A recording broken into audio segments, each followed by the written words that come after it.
all have recognized what this vehicle is. Yes, it's a new Tesla Model Y. But it's not just any Tesla Model Y. Before I tell you which version it actually is, I just want to say that for myself, I'm proud now. I've driven every, current production Tesla as well as past production Tesla, including the Roadster, over the last decade. And there's one thing that all of these vehicles that I've driven had in common. They were always the most powerful, most expensive versions. Now the Roadster was the Roadster. The first Model S I drove was a P85D, the second was a P100D, the Model X was also a P100D, and the Model 3 was a Performance. Now, this Model Y, why I'm kind of excited about it, is because it's the on again, off again, on again, now off for good, standard range rear wheel drive model. Yes, the base version of the Model Y, the one that, according to Mr. Musk, did not live up to Tesla's standards because it had a sub 250 mile or sub 400 kilometer range. Now, so far, this is another short-term loan, so my time with it is very limited, so I'm trying to make the most of it. So far, I have to say that, now, although this is the People's Model Y, it isn't the People's Model Y because it still feels like a very concrete and solid premium vehicle almost completely. Now, what we'll do is do the usual walk around and take it for a little spin, and we'll come to some form of conclusion about this unicorn that is the Model Y standard range rear wheel drive. I suppose we can start with styling right away.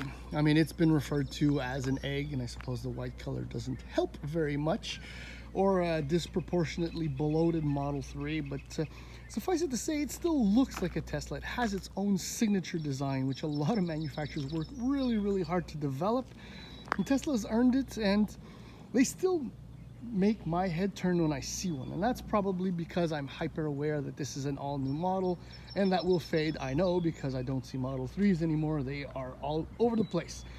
I suppose we can't really talk about styling without addressing panel gaps. I've gone over the vehicle a couple times, and with maybe the exception of like the way the door and the fender line up in the back, this is probably one of the best assembled Teslas I've ever seen. The owner told me that his sales rep offered him a different Model Y, and the sales rep admitted that it needed to be revised because of panel fitment issues, and he wisely refused it, and he definitely ended up with a nicer one. Now let's talk about pricing for a vehicle you can no longer buy, which is brand new. In the US, the standard range started at about $42,000. In Canada, it started at $54,900.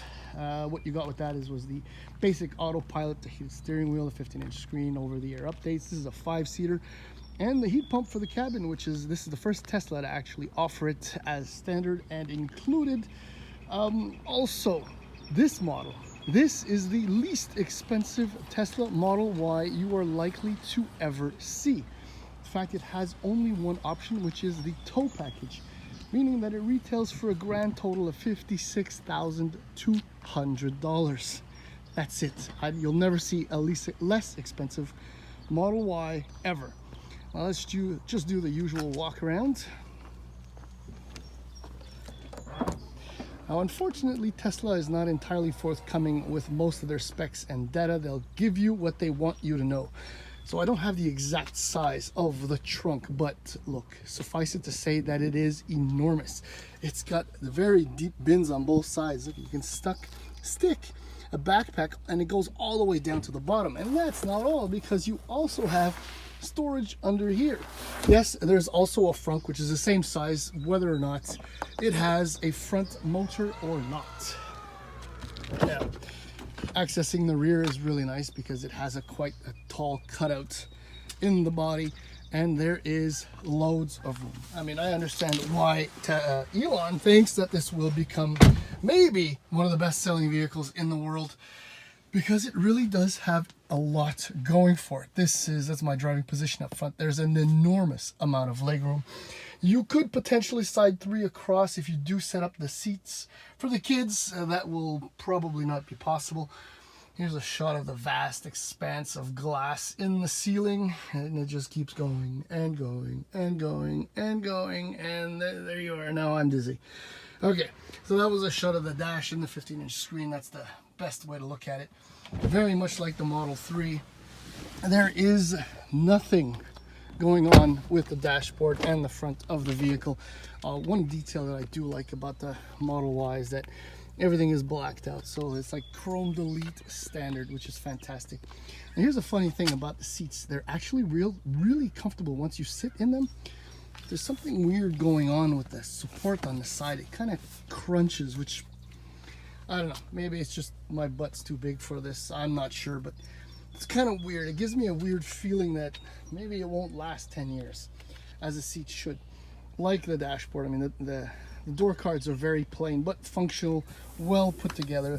It's, look, I mean, it's premium to the touch, premium to the look, and that's what this vehicle is really all about. Now I'm just reaching in my pocket for the key, because the key, right, as we all know, Tesla, slides right here, and now we have access to the vehicle.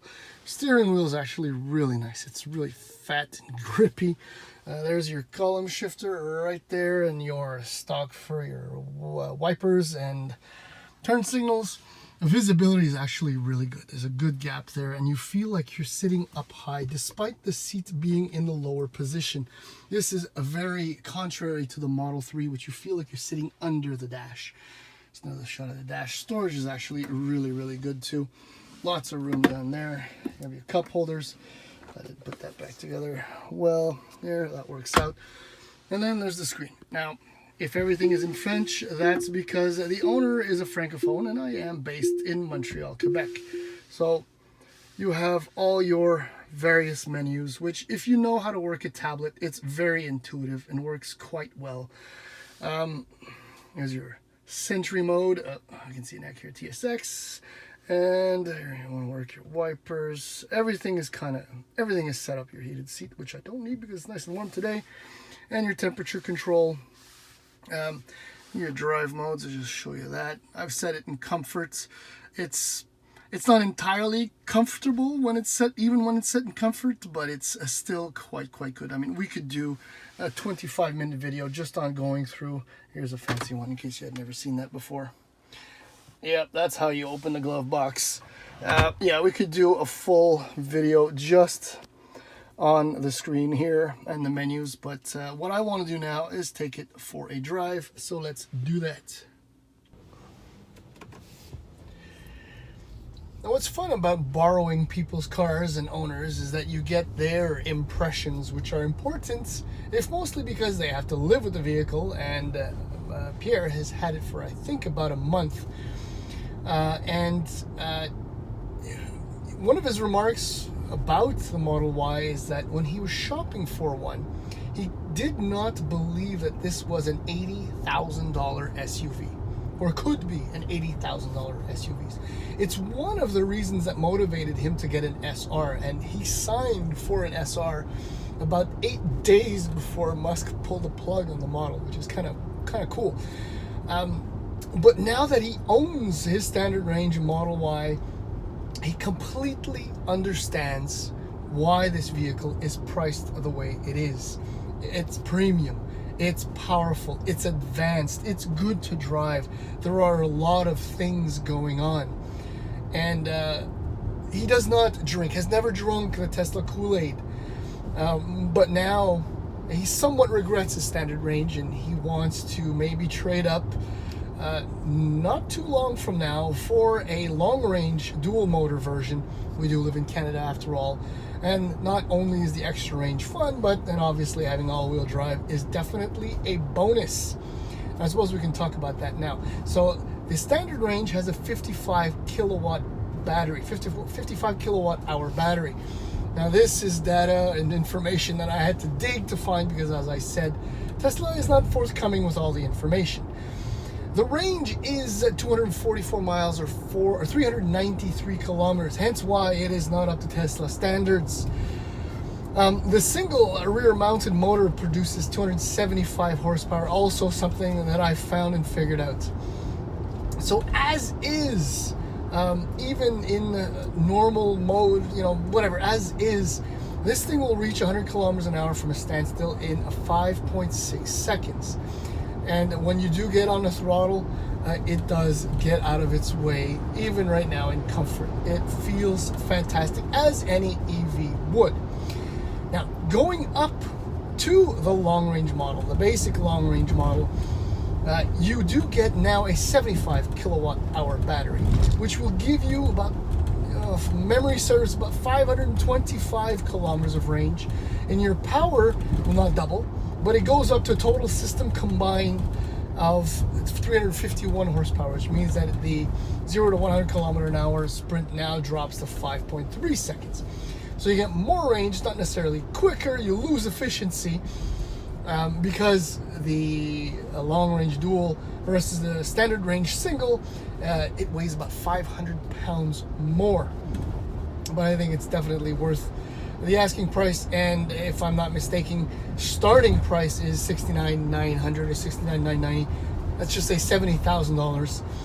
And now, after spending about an hour driving this thing, it is totally, absolutely premium. I mean, the highlights are obviously the power. I'm just going to go into... I'm going to put acceleration in standard, which is, there is no sport for this standard range model, all in the name of range. And steering wheel, I'll just leave it in comfort. Now when you get, it really, really boogies. It feels just incredible. Anyway, I won't leave it in that because I have to return this vehicle with some range because the owner has to get home after their day of work. Steering feels fantastic, even in comfort. The weight is superb. There's no delay. It builds up immediately. In fact, it doesn't build up. It always is built. The brakes feel superb. Regen braking, everything set to normal is really, really nice. Easy to modulate, and it will bring you to a full stop. It's a fantastic driving experience with one caveat. There are no adjustable dampers on this. It is what it is, and the ride quality is, to put it nicely, it's fairly harsh. I mean, I get that in Southern California the roads are super smooth for the most part, but here on this lovely little 2-lane blacktop, I am feeling a lot of things, and one of the things that I'm noticing that I despise the most is the fact that there's some kind of rattle coming from the center console, which is not unexpected for a Tesla, I suppose, or even other mainstream automakers. As far as recharging is concerned, look, on the supercharger network, which I think there are like 20,000 of them set up in North America, 15-minute charge will give you like 260 kilometers, which I think matches or nearly what you'll get in a Taycan on a 350 kilowatt charger on Electrify Canada. So as far as range anxiety, as far as driving, getting to where you need to go, there are no issues. In fact, Pierre, one of Pierre's friends, has a Model S and drives to Florida to get away from our nasty winters, and obviously he makes it without any issues, and I totally believe it. And that's the thing about Tesla. The road is really bad. Apologies for the shaking. Tesla sells you an amazing product for the most part, and an incredible experience, and it's the combination of those two and the unique design that is immediately recognizable that people can't get enough of. Now, I don't think that Tesla will manage to sell 4 times more Model Ys, 5 times more Model Ys in 2022 or 2023 and outsell the Corolla to become the global sales volume king leader. But it has that potential.